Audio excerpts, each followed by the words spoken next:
तो बच्चों, आप सभी का फॉर्मा चैनल में स्वागत है।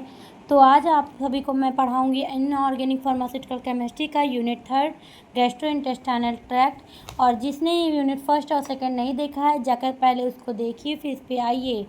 गैस्ट्रोइंटेस्टाइनल ट्रैक्ट जो होता है, ये गैस्ट्रोइंटेस्टाइनल ट्रैक्ट जो होता है वो गैस्ट्रो मतलब हो गया स्टमक, इंटेस्टाइन और ट्रैक्ट। ये जो होता है इंसान का डाइजेस्टिव सिस्टम का काम करने के लिए ट्रैक्ट होता है, जिसमें फूड का डाइजेशन कराता है और बॉडी से बाहर निकालने में मदद करता है। अब कैसे होता है तो देखिए, ये ऐसे आपका ये माउथ है बेटा, ठीक, ये हुआ माउथ। यहाँ से एक पाइप जाता है इसे, जिसको कभी आप बोलते हैं ओसोफोगस, है ना बेटा। ये होता है ओसोफोगस का पाइप। यहाँ से आप देखेंगे कि ऐसे ही होता है, जिससे आप बोलते हो स्टमक। और ऐसे साइड में लीवर है तो उसका कोई महत्व ही नहीं है। अभी यहाँ पर आपको बता दें हम गैस्ट्रोइंटेस्टाइनल ट्रैक्ट, यहाँ पर ऐसे आपका होता है इंटेस्टाइन, और यहीं से जुड़ा होता है स्मॉल इंटेस्टाइन, है ना।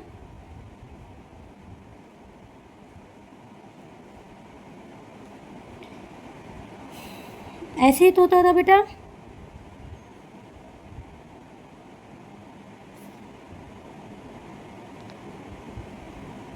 ये तो ऐसे होता है।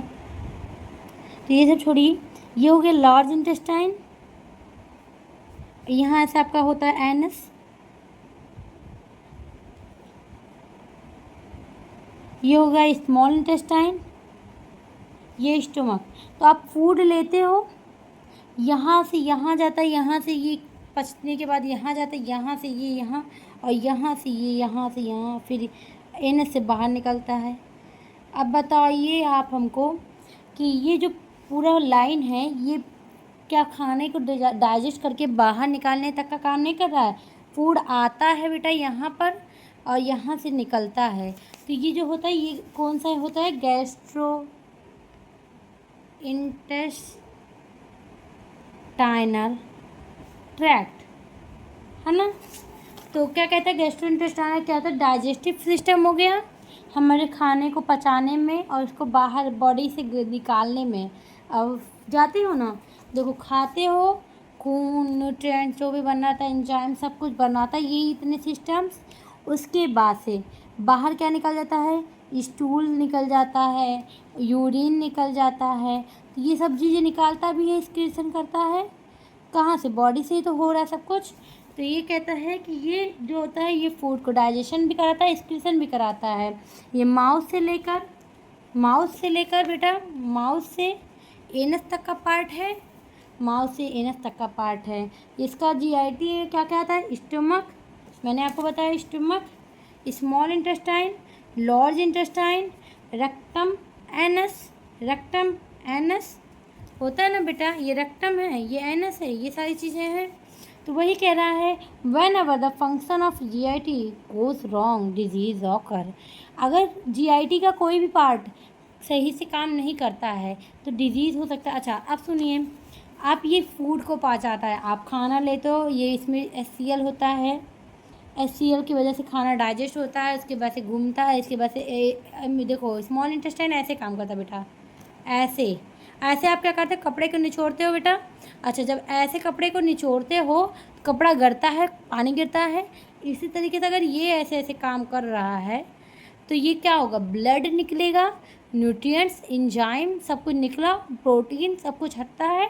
और उसके बाद से जो बचता है ड्राई प्रोडक्ट, ड्राई सूखी हुई चीज़, वो स्टूल के फॉर्म में बॉडी से निकल जाता है ना, यहाँ से कैकम के रास्ते से, और रेक्टम में है, रेक्टम से एनस से बाहर निकल जाता है। अब सुनिए, अगर आपका स्टमक सही से काम नहीं करेगा तो या फिर हो सकता है कि एसिडिटी हो सकता है, या फिर देखो HCl से अगर दिक्कत हुई, HCl हो सकता है कि कम हो जाए, हो सकता है HCl ज़्यादा हो जाए, हो सकता है कि यहाँ सही से काम ना करे, हो सकता है बॉयल मूवमेंट सही से ना हो, मतलब जो खाना मोड़ता है वो नहीं हो, बॉयल मूवमेंट सही से ना हो, ठीक ना हो, ना करे। या HCl कम हो सकता है, या फिर HCl ज़्यादा हो सकता है, या फिर बॉयल मूवमेंट सही से ना काम करे, ठीक। या फिर हो सकता है कभी कभी कीड़े पड़ जाते हैं पेट में, तो बच्चे खाते हैं नहीं होता, तो माइक्रोबियल ग्रोथ हो जाता है। क्या हो जाता है? माइक्रोबियल। इसके सिवा कभी देखते हो, इसके सिवा भी बहुत चीज़ होती हैं, लेकिन मेनली यही होते हैं। अब सुनो, अगर आपके पेट में HCl कम होता है तब आप देते हो एसिडिफायर, जो कि एसिडिटी को बनाता है। अच्छा, ये कम होता है तो एक क्लोराइडिया कंडीशन हो जाता है, और भी दिक्कतें होती हैं, ठीक है। और अगर HCl ज़्यादा हो जाता है तब आपको देना पड़ता है गैस की दवा, एंटासिड। HCl ज़्यादा हो जाता है, अल्सर हो नहीं जाता है, जाकर देखो गैस बनने लगता है इंसान को, तो क्या कहते हैं, एंटासिड देते हैं। क्या? रेनिटिडीन, पेंटॉप DSR देते हैं ना बेटा। कहते हैं कि ये खा लो, इससे सही हो जाओगे आप। ये अगर बॉयल मूवमेंट में दिक्कत होती है तो क्या कहते हैं कि कॉन्स्टिपेशन हो रहा है डॉक्टर साहब, तो क्या कहते हैं, पेट में ऐंठन है, सही से हो फ्रेश नहीं हो रहे हो, तो आपको कह देते हैं कैथरेटिक। ओके। और अगर माइक्रोब्स ग्रोथ होंगे तो एंटी माइक्रोबियल, तो सबसे कॉमन है एंटी माइक्रोबियल एजेंट, कोई भी दे देते हैं। इन्हीं के बारे में आप पूरा यूनिट में पढ़ोगे और कुछ नहीं है, बहुत सिंपल थे। अब देखिए, डिजीज़ ऑफ GIT, कहते हैं कि इनसफिशिएंट सिक्रेशन, अगर कम सिक्रेशन हो रहा है एसिडिटी का, तो मैंने कहा था ना कि हाइपोक्लोरिडीमिया मतलब कि HCl की कमी होना, तो हाइपो मतलब कम, तो हाइपोक्लोरिडिया कंडीशन होगा, या एक्लोरिडिया कम हो जाएंगे। ज़्यादा सिक्रेशन होगा तो हाइपर एसिडिटी हो जाएगा, ठीक। अगर सही से बॉयल मूवमेंट नहीं करेगा तो कॉन्स्टिपेशन हो जाएगा, मैंने तो ये सब समझा ही दिया बेटा। और अगर ग्रोथ हो जाएगा माइक्रोब्स का तो एंटी माइक्रोबियल एजेंट को देना पड़ेगा, वरना ये अफेक्ट करेगा गैस्ट्रोइंटेस्टाइनल को, बैक्टीरिया ग्रोथ कर लेगा, खाना कहाँ पचेगा, भूख कहाँ लगेगा, ठीक। अब आता है गैस्ट्रो इंटेस्टाइनल एजेंट। इन्हीं सभी कंडीशंस को ठीक करने के लिए आप देते हो गैस्ट्रो इंटेस्टाइनल एजेंट, जो कि ट्रीट करता है, सही करता है आपके गैस्ट्रिक सिस्टम को, इंटेस्टाइनल सिस्टम को, जो कि डिजीज़ से डिस्टर्ब हुआ रहता है। अब ऐसे एजेंट होते हैं acidifier, antacid, cathartic, antimicrobial. Acidifier कम HCl को बढ़ाता है, एंटासिड बढ़ी हुई HCl को घटाता है, कैथरेटिक पेट में ऐंठन मरोड़ वाला जो दर्द होता है, कॉन्स्टिपेशन होता है, जिसकी वजह से आपको स्टूल नहीं निकलता है बाहर, जिसकी वजह से आपको फ्रेश नहीं हो पा रहे हो, आपको ब्लड आने लगता है जहाँ से आपका स्टूल निकलते हैं, ठीक है, एनस से ब्लड का निकलना, तो इस कंडीशन में आप कैथरेटिक देते हो। एंटी माइक्रोबियल, माइक्रोबियल ग्रोथ जब हो जाता है तो उसको मारने के लिए। अब एसिडिफायर को बोलते हैं एसिडिफाइंग एजेंट, जो कि एसिडिटी को बढ़ाता है। तो कहते हैं कि इनऑर्गेनिक सब्सटेंस होता है जो कि गैस्ट्रिक एसिड को बढ़ाने में काम करता है स्टमक में, एसिडिफाइंग एजेंट होता है। ये जो होता है ये इंक्रीज करता है एसिड को, ठीक है, और डिक्रीज करता है pH ऑफ स्टमक को, ठीक। Acid decreasing work by decreasing the pH of stomach, stomach के pH को ठीक करके, ठीक। अब आता है they are used in treatment of, ये किस चीज़ की कंडीशन में यूज होता है, एक्लोरिडिया और हाइपोक्लोरिडिया कंडीशन में यूज होता है। एसिड इज इम्पॉर्टेंट स्टमक में क्यों होता है, क्यों स्टमक में एसिड होता है, क्यों इम्पॉर्टेंट होता है, कहता है अगर हम खाना खाते हैं और ये टूटता है, ये डाइजेस्ट होता है, तो वो एसिड की वजह से। हमारे पेट में कोई ग्रोथ कर लेता है कीड़ा मकोड़ा, अगर एसिडिटी नहीं रहेगा तो कीड़ा मरेगा नहीं, तो उससे ग्रोथ करेगा तो इंसान को प्रॉब्लम होगा, किल माइक्रोब्स। तो एसिडिटी जो होता है वो माइक्रोब्स को भी मार देता है, पेट में कीटाणु को मार देता है। एसिडिक इन्वायरमेंट इफ़ेक्टिव होता है हमारे पेट के लिए, ठीक है। अब होता है एसिडिफायर कितने टाइप के होते हैं, तो गैस्ट्रिक भी होता है, यूरिनरी होता है, सिस्टमिक होता है। गैस्ट्रिक जो होता है ये pH किसकी कंट्रोल करता है, स्टमक के pH को कंट्रोल करता है, ये पेट के एसिडिटी को सही करता है, ठीक। और ये एजेंट जो होता है वो सफरिंग पेशेंट जो होते हैं एक क्लोरिडिया कंडीशन से, एक क्लोरहाइड्रिया कंडीशन से जो होते हैं परेशान, उनके लिए होता है। यूरिनरी जो होता है ये यूरिन सिस्टम के लिए स्पेशली होता है, जो यूरिन से रिलेटेड, ये pH किसकी, यूरिन, वॉशरूम, जो आप जाते हो टॉयलेट, उसके pH को ठीक करता है। और ये जो होता है ये रिमूव करता है एसिडिक बॉडी को, ठीक है। अब ये यूरिनरी ट्रैक्ट इन्फेक्शन के लिए मेनली यूज किया जाता है ये एसिडिफायर। फिर आता है सिस्टमिक, ये पूरे बॉडी के पीएच में डिस्टर्बेंस होता है उसको ठीक करता है, सबकी बॉडी को अल्कलाइन बॉडी को ठीक न्यूट्रल करने में कंडीशन में हेल्प करता है। अब इसके लिए कुछ कंपाउंड होते हैं जिसकी वजह से एसिडिफायर यूज होते हैं। एसिडिफायर में ऐसा क्या होता होगा जो वो एसिडिटी को बढ़ी हुई घटी हुई एसिडिटी को बढ़ाता है, ठीक। तो क्या ऐसा होता होगा, कुछ तो होता होगा ना बेटा। एसिडिक पीएच कैसे लाता होगा बॉडी में, या एसिडिटी कंडीशन को कैसे ठीक करता होगा, ठीक। तो अमोनियम क्लोराइड होता है, ठीक। इसका कैसे मेथड ऑफ प्रिपरेशन होता है देख लीजिए, पढ़ेंगे तुरंत समझ में आ जाएगा, बहुत टफ तो है नहीं। फिर डाइल्यूट HCl भी होता है, डाइडिल फॉर्म में HCl होता है बाबू, कंसनट्रेशन नहीं होता है, नहीं तो कह दीजिए मैडम कंसनट्रेटेड HCl देते हैं आप, नहीं नहीं डाइल्यूट है बेटा, ठीक। उसके बाद से आता है एंटा एसिड। एंटा एसिड क्या होता है बाबू, तो देखो एंटा एसिड जो होता है वो डिक्रीज़ करता है। मान लीजिए आपके पेट में एसिडिटी बढ़ जाता है, अब आपको पता है जब एसिडिटी बढ़ जाता है तो दो कच्ची डकार आता है, खाना नहीं हजम होता, उल्टी होती है, उल्टी की वजह से गला साफ अजीब सा लगता है, साथ साथ आपके मुंह में अल्सर वल्सर होने लगता है कुछ ज़्यादा। तो ये सब जी कंडीशन जो होता है वो उसको ठीक करने के लिए आप देते हो एंटा एसिड, जो कि डिक्रीज़ करता है गैस्ट्रिक एसिड को, पेट के एसिडिटी को कम करता है। ये हाइपर एसिडिटी कंडीशन में दिया जाता है इस एंटा एसिड को। ये जैसे कहते नहीं कि जल रहा है हमारा गला जल रहा है, तो हार्ट बर्न अल्सर इस सब कंडीशन को भी ठीक करता है ना बेटा। एंटा एसिड जो होता है वो बिग वेस्ट से जनरली बनता है और एक्सेसिव एसिड को कम करता है, ठीक। स्टमक में जो in this stomach and convert them into salt, acid जो होता है स्टमक का उसको कन्वर्ट करता है सॉल्ट में, ये इंक्रीजिंग गैस्ट्रिक पीएच को काम करता है, ठीक है। एंटा एसिड जो होता है दो होता है, एक सिस्टमेटिक एक नॉन सिस्टमिक। सिस्टमिक जो होता है वो ब्लड सर्कुलेशन के लिए यूज होता है, जो एब्जॉर्ब कर लेता है ब्लड के सर्कुलेशन से एसिडिटी को, ठीक। मेटाबॉलिक एल्कोलोसिस भी कॉज कर सकता है, ठीक। लेकिन जो नॉन सिस्टमिक होता है बेटा ये नहीं एब्जॉर्ब करता है सिस्टमिक मतलब ये होता है बाबू blood system circulation, blood circulation ना, सर्कुलेशन। तो और नॉन सिस्टमिक तो नॉट ब्लड, ये ब्लड में नहीं एब्जॉर्ब करता है, ना एसिड बेस को बैलेंस करता है, ना कोई अफेक्ट करता है, इसके लिए नॉन सिस्टमिक कहते हैं। कुछ एंटा एसिड सिस्टमिक रूप में होते हैं, कुछ नॉन सिस्टमिक में होते हैं। आइडियल प्रॉपर्टी क्या होता है एंटा एसिड के, देखो ये इंसॉल्युबल होते हैं, पानी में सॉल्युबल नहीं होता है, फाइन पार्टिकल होते हैं।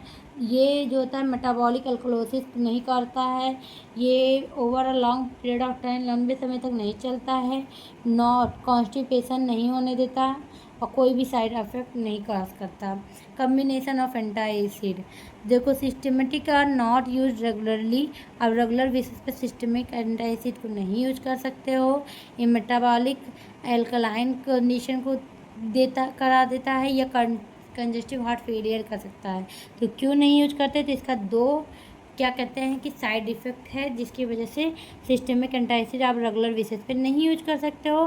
बाकी बात आती है नॉन सिस्टमिक का, तो ये सिस्टमिक के कंपेयर में आप ज़्यादा यूज करते हो, सिस्टमिक के कंपेयर में मोर अच्छा होता है क्योंकि ये सब कंडीशन नहीं देगा इतना हानिकारक। कंजेस्टिव हार्ट फेलियर एक बड़ा प्रॉब्लम है ना बाबू, इसलिए इसको नहीं मतलब आप डेली बेसिस पे कौन सा यूज करते हैं, नॉन सिस्टमिक। और सिस्टमिक बहुत कंडीशन हाई है तब यूज करते हैं। इस कौन सी चीज़ से बनता है एंटा एसिड, सोडियम बाइकार्बोनेट से बनता है, उसके बारे में देख लीजिए अच्छे से, ठीक। फिर अल्मोनियम हाइड्रोक्साइड जेल के बारे में से बनता है, उसके बारे में देख लीजिए। अच्छा ये सब चीज़ें मैं इसलिए नहीं समझा रही हूँ बाबू क्योंकि बहुत टफ लैंग्वेज में नहीं है, नॉर्मल है, आप देख कर खुद ही जान जा रहे हो। कैथरेटिक क्या होता है, कैथरेटिक ऐसे ड्रग होते हैं जो कॉन्स्टिपेशन कंडीशन को, कॉन्स्टिपेशन मतलब कहते हैं नहीं पेट में ऐठन दर्द मरोड़, आप फ्रेश ना हो पाओ, आपको स्टूल मतलब आप पॉटी नहीं जा पा रहे हो, बार बार आपका स्टूल नहीं निकल रहा है बॉडी से, तो क्या होता है कि ब्लड निकलता है स्टूल से, इन सब कंडीशन में आपको देना पड़ता है कैथरेटिक, जो कि कॉन्स्टिपेशन कंडीशन को ठीक करता है, ठीक है। ये जो ड्रग होते हैं ये डिफेकेशन एक्सीलरेट डिफिकेशन, मतलब कि स्टूल को बाहर निकालता है, उसमें स्टूल में थोड़ा सा वाटर नहीं रहता है, इसकी वजह से टाइट टाइट होता है तो उसमें थोड़ा सा वाटर एब्जॉर्ब्स होते हैं, इसकी वजह से थोड़ा सा स्टूल सॉफ्ट होता है तो बाहर निकलता है। ये बॉडी से रिमूव करने में स्टूल को मदद करता है, रिमूव कराता है, किसको रिमूव कराता है, स्टूल को। स्टूल किसको बोलते हैं, जिसको फ्रेश होने जाता है जो निकलता है वही होता है बेटा। तो कैथरेटिक क्या होता है, इंक्रीज करता है फ्लूइड को, ये लिक्विड को, फ्लूइड को, वाटर को एब्जॉर्ब कराता है उसमें, तो उसमें फ्लूइड हो जाता है।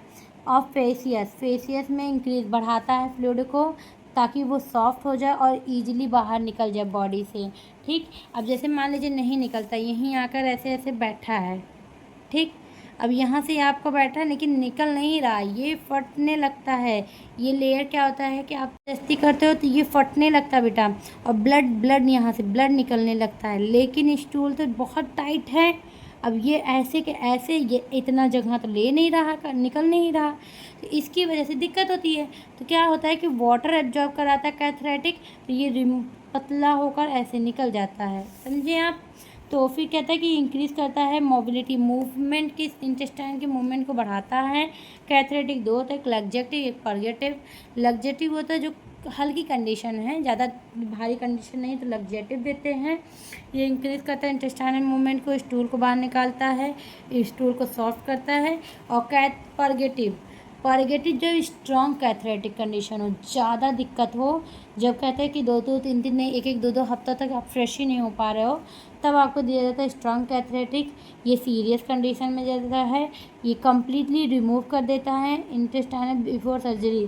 कभी कभी इसमें सर्जरी की भी मदद लेनी पड़, तो कभी कभी इसमें क्या होता है सर्जरी करवाते हैं, क्योंकि बिफोर सर्जरी भी इसमें कभी कभी परगेटिव यूज हो जाते हैं। अब इसके क्लासिफिकेशन देखोगे तो स्टिमुलेंट होते हैं, लुब्रिकेंट होते हैं, बल्क होते हैं, सलाइन होते हैं। स्टिमुलेंट जो होते हैं ये लोकल इरिटेट करता है mucosa to stimulate bowel movement. ये म्यूकोसा के मदद, मतलब म्यूकस मेम्ब्रेन की हेल्प में होता है, ये प्रोड्यूस करता है, एक्ट करता है वहाँ पर, और बॉयल के मूवमेंट में हेल्प करता है। इसी तरीके से लुब्रिकेंट जो होता है, ये स्टूल जो होता है ईजिली पास होता है रेक्टम के थ्रू से लुब्रिकेंट की मदद से। ठीक, इसी तरीके से बल्क फॉर्मिंग जो होता है वो इंक्रीज़ करता है अमाउंट, स्टूल के प्रोडक्शन के अमाउंट को बढ़ा देता है। सेलाइन जो होता है वो जीआईटी कंज्यूम करता है लार्ज अमाउंट वाटर को, ठीक है, ऑस्मोटिक लोड लेता है जिसकी वजह से ज़्यादा वाटर लेता है तो ईजिली रिमूव हो जाता है। ठीक, ये सब बहुत नॉर्मल है, लैंग्वेज पढ़ोगे बहुत कॉमन है, समझ में तुरंत आ जाएगा बेटा। यूजेज क्या है, देखो डिफेक्शन करता है, रिमूव कराता है स्टूल को बॉडी से, फिर ऐठन जब मरोड़ वाला वो दिक्कत होता है तो उसके लिए यूज होता है। सॉलिड मटेरियल को बाहर निकालता है। Blood pressure, rise in blood pressure, avoid rise in blood, जो ब्लड बाहर निकलने लगता है उसको अवॉइड करता है, रोकता है। अब इसमें क्या ऐसा पड़ा रहता है जिसकी वजह से हेल्प करता है, तो मैग्नीशियम सल्फेट होता है बाबू, सोडियम ऑर्थोफॉस्फेट होता है, उसके बाद से कॉलिन होता है, उसके बाद बेंटोनोइट होता है, अब आता है एंटी माइक्रोबियल एजेंट। इन सभी के बारे में आप लिख लोगे तो तुरंत याद हो जाएगा बाबू, क्योंकि बहुत बड़ी चीज़ तो है नहीं, केमिकल फॉर्मूला आपको ही याद करने पड़ेंगे। मॉलिक्यूलर वेट उसको आप ही को याद करना पड़ेगा। सिनोनिम, जैसे बेंटोनाइट है उसको क्ले बोलते हैं, या कॉलिन है तो उसको चाइना क्ले बोलता है। तो ये सब तो आप ही को याद करना पड़ेगा, इसमें हमें कुछ बताना नहीं है। जो बोलते हैं, जैसे आप, मेरा नाम अंजलि है तो अंजलि ही रहेगा, उसको कोई हटा तो सकेगा नहीं, तो इसको तो आपको याद ही करना पड़ेगा ना कि इसका नाम अंजलि है। अब मैं इसको तो रटाऊंगी नहीं, ये नॉर्मल चीज़ें जो इसके बारे में है वो आपको याद करना पड़ेगा, बाकी जो समझाने वाली चीज़ें मैं समझा दे रही हूँ। अब आता है anti microbial agent, micro organism की ग्रोथ को मारने वाला, जो डिस्ट्रॉय, इनहिबिट कर दे या मार दे माइक्रोब्स को। कब पेट में जो कीड़ा पड़ता है उसको मार दे, उसे बोलते हैं एंटी माइक्रोबियल एजेंट। पेट में क्या, कहीं भी कोई भी कीड़े होते हैं, किसी भी माइक्रोब्स की ग्रोथ को किल कर दे। माइक्रोबियल मतलब माइक्रोब्स, किसी भी माइक्रोब्स, कहीं का भी माइक्रोब्स के अपोजिट, एंटी मतलब अपोजिट, एजेंट ऐसा चीज़ जो माइक्रोब्स के उल्टा काम करे उसको बोलते हैं एंटी माइक्रोबियल। जैसे antiseptic, disinfectant, germicide, bacteriostatic, sanitiser, steriliser. मतलब कि एंटीसेप्टिक, जैसे मान लीजिए कि कहते हैं कि मुझे चोट लग गई, कहेंगे अरे खून बह रहा है, एंटीसेप्टिक लगा लो ठीक हो जाओगी। पोछा लगाते हो, पे ज़मीन में कीड़ा कितना गंदगी है तुम्हारी ज़मीन पे, तो आप पोछा लगाते हो लाइजॉल फिनॉल डाल के, तो होता है डिसइंफेक्टेंट। जर्मिसाइड जर्म्स को मारता है। बैक्टीरियोस्टैटिक बैक्टीरिया को मारता है, इनहिबिट करता है। सैनिटाइजर सैनिटाइजर हाथ वाथ में सैनिटाइज कर लेते हो। स्टरलाइजर कोई भी इंस्ट्रूमेंट है इसको स्टरलाइज करते हो। अब एंटीसेप्टिक क्या होता है बेटा, इसको देखो लिविंग सेल पे काम करता है, ये भी एंटी माइक्रोबियल है, ये बैक्टीरिया की ग्रोथ को मारता है। डिटॉल एग्जाम्पल में देख लो, ठीक, ये बैक्टीरिया की ग्रोथ को मारता है। एंटीसेप्टिक जो होता है वो बैक्टीरिया वायरस किसी को भी मारता है, ठीक। हाइड्रोजन परऑक्साइड सिल्वर नाइट्रेट होता है। बेटा एंटीसेप्टिक बहुत बड़ी चीज़ तो है नहीं, नॉर्मली आप लोग बचपन से देखते आ रहे हो एंटीसेप्टिक क्या है। फिर डिसइंफेक्टेंट, तो ये नॉन लिविंग ज़मीन के फर्श पे यूज होता है, नॉन लिविंग पे ये किल करता है, डिस्ट्रॉय करता है बैक्टीरिया को। होम पे यूज होता है, हॉस्पिटल की क्लीनिंग में यूज होता है, बिल्कुल होता है। सल्फर डाइऑक्साइड इसमें पाया जाता है। जर्मिसाइड ये जर्म्स को किल करता है, माइक्रोब्स को या जर्म्स को, ये भी नॉन लिविंग पे यूज होता है, लिविंग पे भी यूज होता है, जर्मिसाइड दोनों पे यूज होता है। अब जो होता है जैसे बैक्टीरियासाइड्स होता है, ये बैक्टीरिया को भी मारता है, वायरस को भी मारता है, फंगी को भी मारता है, ठीक बाबू। अब आता है बैक्टीरियास्टैटिक, जो बैक्टीरिया को इनहिबिट कर दे, जो prevent the growth of bacteria, जो बैक्टीरिया के ग्रोथ को ना होने दे, वो बैक्टीरियासाइड होता है।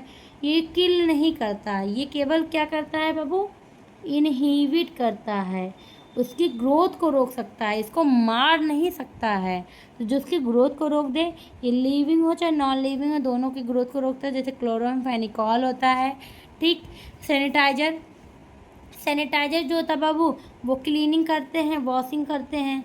आप हाथ को वॉश करने के लिए, क्लीन करने के लिए, जो कि पब्लिक हेल्थ स्टैंडर्ड होता है, जनरली इसको बनाया गया है। जैसे कि आप हाथ फ्रेश होकर आते हो, हाथ धुलते हो, ठीक, वॉशरूम से आते हो हाथ धुलते हो, तो क्लीनिंग करने के लिए, अपने आप को स्वच्छ रखने के लिए सोप या अल्कोहल से की तरह काम करता है, ये होता है सैनिटाइजर।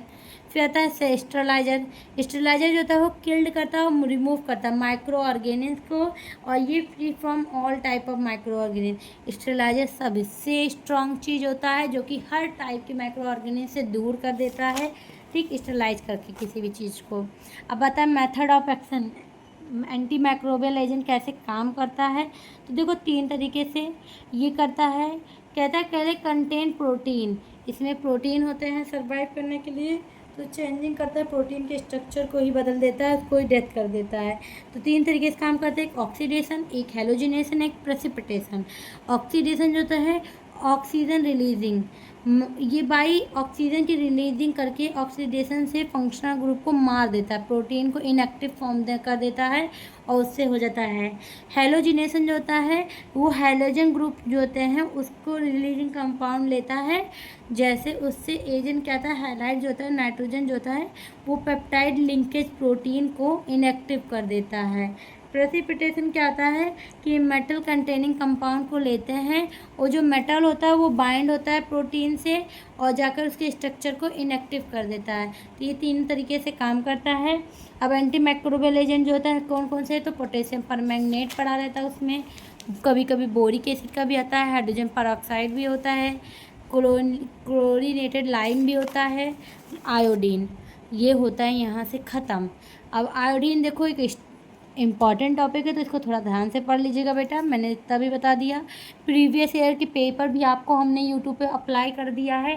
बाकी जाइए इनऑर्गेनिक फार्मास्यूटिकल केमिस्ट्री का आप पूरा प्लेलिस्ट पे चेक देख लीजिए, 5 लेक्चर्स सब कुछ A to Z आपका पड़ गया है। आप वहाँ से लाइक सब्सक्राइब शेयर भी कीजिए प्लीज़, और समझ में आए कुछ और टॉपिक जानना है तो आप हमको मैसेज भी कर सकते हैं।